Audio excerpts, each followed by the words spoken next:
Good morning, good afternoon, good evening. Very welcome, ladies and gentlemen, dear colleagues, to this week's webinar of the Fleet Forum, but I have the honor to facilitate on behalf of the team. I will provide a few more seconds to our colleagues for joining the session, and we'll start. I have approximately 10 slides to present, and of course, you can use the chat or the Q&A section anytime to raise your comments, your reaction, your question, and we will dedicate a time in around 20-25 minutes to address them. So I will press the display button and I will start. Today, we want to bring you on some unbeaten path of fleet management. We want to discover with you the potential of a freeze assets policy. As you know, as you very well know actually, the sector is very much into a turmoil. At the Fleet Forum, we are convinced that being passive and waiting for a change is not enough. We need to be into action, to act positively, and that's in that framework that we want to propose you some innovative solution. One of them being implementing a freeze asset policy. Despite appearances of what is happening in the sector, sustainability has never been as important as today. And we have had all of us within our respective organization and operation the demonstration over the past months that when we are not sustainable, it's very hard to continue operation on a financial, environmental, and social angle. As fleet manager, a logistician, we do have, in terms of sustainability, already a framework of action, a roadmap to implement, move and shift towards sustainable mobility. This is the Avoid, Shift, Improve framework that I assume you all dominate by now. If it's not the case, you really need to up your game and include it into your operation. So the Avoid, Shift, Improve, I won't get into the details, but basically it's capturing by order of importance and of impact the solution that we have at hand to accelerate our shift towards more sustainability, mobility management. The issue with the Avoid, Shift, Improve as of today within our sector, within your organization, but more broadly on the overall planet, is that we are relying too much on the improve strategies. Although the avoid and shift pillar, which are the most powerful, the more impactful into reaching this sustainability, are acknowledged and indisputably identified as the more powerful levers to reduce impact of mobility and at lower cost. So avoid and shift are a bit disregarded by all of us, and we pay too much attention on the improved strategies. This has very good reasons of why it's happening. First thing, the avoid and the shift pillar, where I insist the most impactful measures that we can implement to reduce our footprint, but also the cost of running mobility, are all involving behavior change. And of course, engaging into behavior change at an organization level is not easy. It requires not only individual commitment, but also a structural systemic commitment that is not always easy to secure. That's the point number one. The other element, reason why we are relying too much on improve is potentially lack of skill and competencies. We are fleet managers. We have dedicated years to be specialized in managing a very car-centric model to manage a fleet. And of course, that in a way impeaches us in terms of skill, competencies, and comfort zone to engage in, to start embracing public transportation for our operation, or promoting the walking and the cycling for small distances, or also, and we have a lot of facts on that at the Fleet Forum, of embracing interagency collaboration by carpooling and ride sharing, for example. So that's another element. Maybe as well, another reason is the absence of game changer in the sector or tipping point. That might be a bit less true now because in fact this reduction of costs of funds, this reduction of funds that we are suffering in the sector might constitute a game changer in pushing us into the avoid and shift pillar. So in that sense, we also consider that the freeze asset policy can constitute a tipping point. First element of vocabulary, we have called that freeze asset, but it's a terminology that we could determine altogether and adjusting this name. But basically, we are talking about capping, about zero growth, and limiting the increase of vehicles necessary to implement our humanitarian operation. So we are really talking about stopping the absolute numbers of vehicles that increase that we are operating to run our operations. That could be done at different levels. That could be done. The most ambitious would be to do it at the global level, at the whole sector level. But that could be done at the country level. Why not at an organization level or a regional level? The idea is very much that from today onwards, we stop increasing the number of cars that we operate because it's identified by the main issue linked to sustainability and cost is actually the car system. So we would like stop the number of cars that is being operated, even if the level of activity of humanitarian operation, of financial volumes of activity increases. Of course, that would not prevent from replenishing those cars. It doesn't mean that the number of cars that we have today will be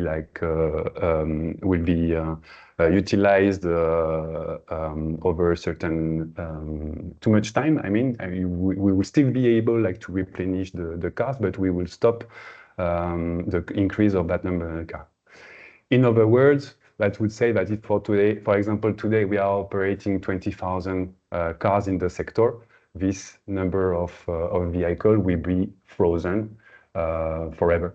And for every new vehicle that we will put in the road, it will be only in a replacement of one end-of-life car among those 20,001.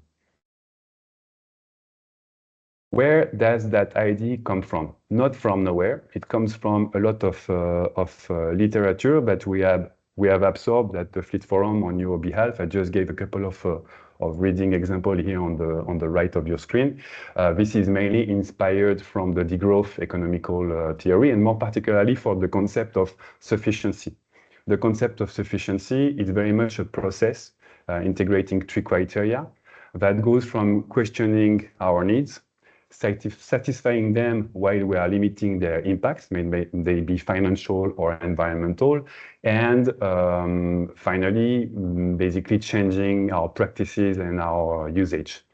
If I give you an example of what is sufficiency, it will be like I start walking instead of using a car when I'm going to a meeting that is at a walking distance. I start using the stairs instead of using the elevator when I'm going up to the third or fourth floor, depending of your state and your capacity. Sufficiency concept is very different from the efficiency concept. Efficiency is very much doing the same. We do the same performance with the same or less resources. Let me give you an example. Changing bulbs of a lighting system in your office or in the street by LED bulbs will be an efficiency action. We are changing the technology of the bulb that we need in our lighting system to decrease its consumption. That's efficiency. Sufficiency would be turning off the lights of our lighting system during the hours where we don't need them. So you can imagine in the public lighting system, we would be between 1 o'clock in the morning, for example, and 4 o'clock, we will be turning off the lights because they are not needed. So that will be sufficiency. Another example, efficiency would be renewing a car, for example, an heavy-duty vehicle with an improved motorization. That will be efficiency. The technology allows us to improve the performance of the same type of vehicle. Sufficiency would be purchasing a car with a lower profile than heavy duty four-wheel drive. So very important to make the distinction. Of course, they are not contradictory, and actually, as you can see in the two examples I just gave you, they can be very complementary, but it's key on understanding that it's different from efficiency. In that sense, sufficiency is way more impactful and provides way more results at once than the concept of efficiency. The benefits of freezing the number of assets that we have and we operate in the sector are multiple. And here I will follow a bit the logic of sustainability and again, the pillars, environment, social and economical. On the environment point of view, it's a no-brainer. By stopping the number of cars that we have, we immediately stop the growth of the transport emission of the sector. We, in that sense, like respect the principle of do no harm, that is so dear to our sector and its operations. Not only do we stop the growth of transport emission, but also we decouple it forever from the potential growth of operation, meaning that not only do you stop today having an increase of emission, but this will last because you will not, if you have more programs being started, more operations being started, you will not increase the size of your fleet. So in that sense, we are already delivering on an environmental component, meaning that we have stopped the emission forever, if I may say. Of course, emissions in the case of fleet management and mobility management is very related to cost.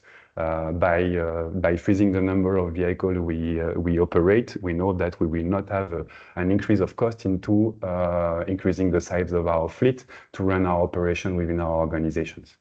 On the more social angle, implementing such a practice needs to be done in cooperation, in collaboration, and then it stimulates a lot the collaborative practices, the collective intelligence, the elements of resilience that provide working together. As with reference to avoid, shift, improve, and this is one of the most important components of implementing such a practice, it pushes us into implementing more properly avoid, shift component of the avoid, shift, improve. Why? Because of course, when we don't have cars to run our operation, we are forced into becoming more creative in working with our programs, changing the way we operate, embracing new solutions, embracing, for example, the ride sharing, considering some active mobility on some transport journey demand. So we are with this constraint of limited number of cars, we are pushed into implementing better avoid shift pillar. We'll insist on that. And to take a bit of distance as well, it's very contributive beyond the pure fleet management and logistical consideration. It constitutes very like a stimulation to the whole sector, to the way we are organizing programs and intervening to change. To explore creativity and come up with new solution of implementing project. I insist on this component because it kind of places you more at the center, the strategical center of all the reform that we are living. The bottom line of all this slide, I want to insist on that, is that without constraints, there is no creativity. So with implementing a freeze assets policy, we would be in a position of pushing ourselves, but also pushing our colleagues, contributing like to more creativity and to reinventing, reforming our current practices. When we look only at the fleet management perspective of what would mean freezing assets, literally, it will be moving from a flow management to a stock management. Beyond pure logistical consideration about flow and stock management, this concept is very important to understand the challenge of the planet today, like we are climate change and all the environmental emergency is more a problem of stock than of flow. So just to illustrate roughly, talking about fleet management, as of today, we are more into an individual status of flow management, individual or like single-ended or single organization management of a fleet. The business model is very linear, like we fundraise, we procure, we use, we resell, and naturally, and as you have experience, and we are experiences, and that's how we're going to be continue experiencing, unfortunately, it makes us very dependent on fund and externalities, like to sustain not only a fleet, but also our capacity to influence our own operation. The expected status of implementing a freeze assets policy will be like to have a more collective stock management of the fleet. The business model will be way closer from pooling or to a certain notion of circularity. It will focus on usage, and of course, naturally, will provide us like more capacity to act, more autonomy. Meaning that, for example, in a situation where you don't need the car anymore, you just put it back in a pool of vehicles that might be useful to another organization. So very important to grasp what it would represent for fleet management, moving from flow to stock, and I insist also on the component of individual versus collective, like implementing a freeze asset would really mean do that at a collective level, cooperative level, interagency, depending on the ambition we want to give to that. As an example, and this data is coming from our latest state of the sector, just to give an illustration, when we did the state of the sector in 2023 at the Fleet Forum among 18 organizations, we were operating 23,000 vehicles among 150 countries. So just to give you like a perspective, we could be starting to continue operating our operation despite their growth, using those vehicles, and not one more than that. From a mobility management perspective now, we are looking to what it would represent on a pure fleet management, but as I mentioned, the idea of implementing such a practice is pushing us a bit out of our comfort zone and gaining a grip on embracing mobility management. Well, in that sense, freeze asset can very much constitute a tipping point in a business as usual setup as we are today. Although you have already initiated some change. Of course, we are like in flow management, and we would move like to stock management. Stock management, I insist on two elements that will push us also into paying more attention to our own fleet. We would like be more mindful on the preventative maintenance, because when you don't have an infinite number of vehicles, you pay more attention to the one that you have. You try to ensure that we extend their life expectancy. You make sure that they are always operational. That would also allow us to improve some of our current KPIs, like we would increase their utilization rate. Low number of cars means that we would make the best of them. Insist on that. Business as usual model is very car-centric. We are specialists of a car-centric model. As I insist again, we are very focused on the improve, and we should pay more attention on the avoid and shift. In that sense, we will start to embrace more the sustainable mobility management by, I insist and I repeat, like starting to actively ride share between organizations, consider public and informal transportation, walk and cycle. As of today, it's very single-ended or single agency ended. We need to lean more onto the cooperation and the collaboration. Again, it's factual. More cooperation, more collaboration is more resilience. And then the last 2 points, I really insist on that, and that's also the one that are more referring to your role as fleet manager or logistician. As of today, with the current very linear process of things, we are kind of in a position of passive victim of a system. We are kind of passive service provider. The way budgets are built, we have a project, we factor in the budget like the needs for mobility. If there is no program, or the program is discontinued, we are also discontinued. In a freeze asset policy implemented, we become active enabler of the transformation not only of our work, but also of the whole organization for which we are working. Meaning that if we start having a reduced number of vehicles to run some operation, we need to engage with our colleagues, with the project, with the programs, to see with them what are the solutions. How do they reshape the way they operate? Do they need to go as often as needed on the field to do some monitoring visit? Maybe that will also, like, for example, promote the localization of our activities. That will also require for us with a new portfolio of mobility solution, public transport, walking, cycling, to engage with them and to see what segment of their transport demand can be covered by those new mobility solutions. So from being very passive, if I may say, and I'm using this word on a bit of a provocative manner, don't get me wrong, we kind of take a more strategical role into the transformation in which our respective organization and the whole sector has already engaged. And the last point I want to highlight is that this kind of, put us as fleet manager more into a strategical position of proposing some anticipatory action and contributing like to a real transformation of how humanitarian operations are needed. I really insist on that because that can be also the guarantee of perpetuating your role by transforming it in the sector.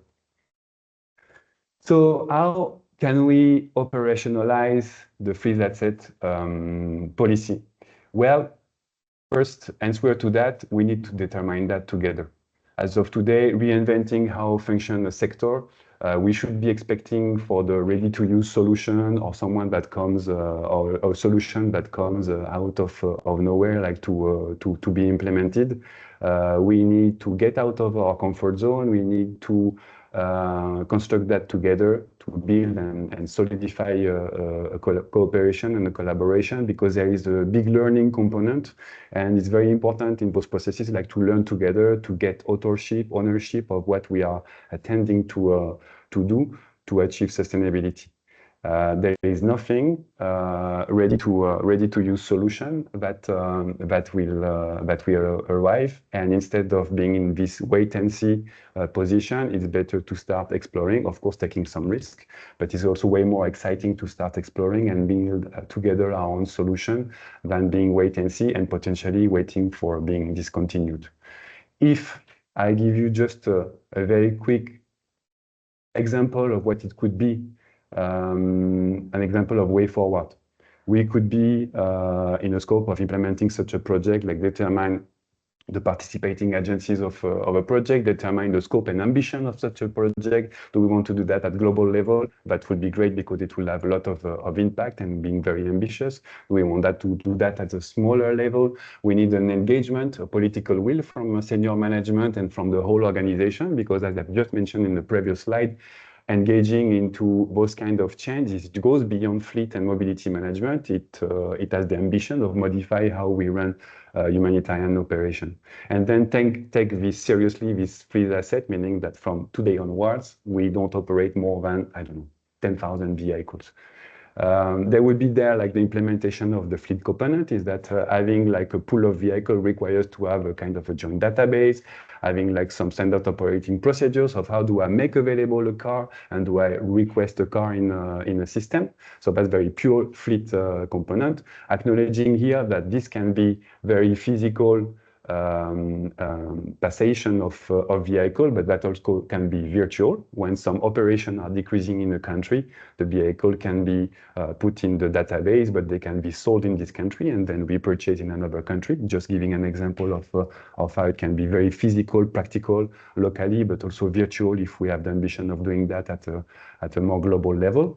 And then, of course, embracing the mobility component, increasing our solutions portfolio of ride sharing, walking, cycling, by assessing those modalities in our country. And a big pillar, of course, of change management, because as you have seen in the previous slide, like we would need to engage with the programs that we are supporting that are in direct contact with our beneficiaries. So the transformation goes beyond our own role. It's really about engaging with program and project that we do support. Do you have any questions, comments, suggestions, reaction to those few slides that I have presented? Let me check in the chat.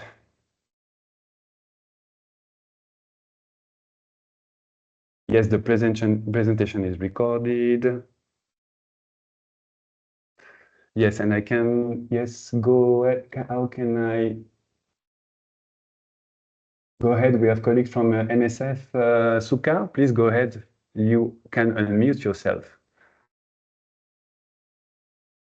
In principle. Yes, good afternoon, sir, for the presentation. And I've loved the freeze asset presentation. However, my challenge is now. The technologies have gone far as for now with the introduction of the new fleet technologies. I don't know how the implementation of this or how far it will reach, especially with the current move of the technology. And yet we are still trying, the technology is trying, the world is trying to transform into the EVs, those the new model cars. But it is a good idea. Are we going to focus in going back to manufacture spares for those old cars so that we revive them back to come back to normal in operation so that we retain the usage of assets, those old cars in place? That's what I wanted to actually to understand. So I'm not. Thank you for that. I'm not fully sure I grasp all your question, but what I can still provide an answer. In fact, because my answer to that is that we need to take all those considerations, like the technological solution that can allow us, for example, to have a database, all those components, like all those technical angles, like can be taken into account into the process of building such a commitment. Again, it's about freezing, looking at the vehicle at a pure number level. Of course, within that, we have still this capacity of action on the technology of each vehicle. But today on the planet, the problem with vehicles is their quantity, way more than, in fact, the technology that is running them. Thank you. More question, don't hesitate to raise your hand while I'm loading the question and answer section. Yes, we are. Ebuka. Go ahead, Ebuka. Thank you for the training, Israel. What I want to comment is that I think in the humanitarian sector, it might work. But when you come to the non-profit making organization, I think we'll have an issue with it. Let me give you an instance. We are running organizations because every aim of every organization is to improve and increase, make more revenues, make more money. Now, there is need for expansion. Maybe you need some more trucks to help you in your distribution work now. And if you now want to cap the number of trucks or vehicles in your fleet, with more orders coming in and you are having more regional hubs for distributions, what do? Are you still going to maintain the number of trucks you have, or are you going to outsource it? You know, outsourcing it does not necessarily mean you are putting a freeze on your operation. What you just did is that you are transferring the task to another third party. And then what it now brings into force is that third party don't have control over the type of vehicle they are using. Are they more fuel efficient or less fuel efficient? So when you tend to look at it, I think it's what we should look at in the future. But for now, with the technology we have, and if you look at the profit-making organizations, I don't think it will be 100% efficient, or if it will work out there. This is just my observation and opinion on it. Thank you, and out. Oh, sure. Sure, Ebuka, thank you for that, and it's a very relevant comment, and that's the kind of you are giving a very good example because that's the kind of reflection, and interrogation, and questioning that that such a policy is meant to trigger. And you are right, like today I have my number of trucks. If I don't have them tomorrow, can I rely on the one of another organization? Can I outsource? So once again, it's the constraint that creates the creativity and the questioning. So there is not like a standard answer to your question. It's the kind of questioning we need to tackle in implementing such a practice. We have come to the end of today's webinar. I'm just checking one last time the chat and the question. Comment from that. Okay, yeah, no, I think we're good. So really, like, thanks for your participation. One last message I want to send you, like, just drop us a line, drop me a line, drop a Fleet Forum colleague a line if you want to take part of the potential next steps of implementing such a practice. Again, this is made for those of you that think that business as usual is the worst case scenario for sustainability. It's made for those of you that consider that the funding cut are not only negative, they can create an interesting opportunity to change practices. They are made for those of you that want to engage in something ambitious and that goes beyond pure fleet management and your own transformation, but also the one of the sector, and not being a simple passive actor to that. And of course, for those of you that want to create your role of tomorrow and guarantee that it will be sustained. So for those of you that want to travel this role, let's travel with us. Like drop us a line, and we'll engage you in the next steps. Thank you all for today's attention and questions, and see you all soon. Have a good day. See you. Bye bye.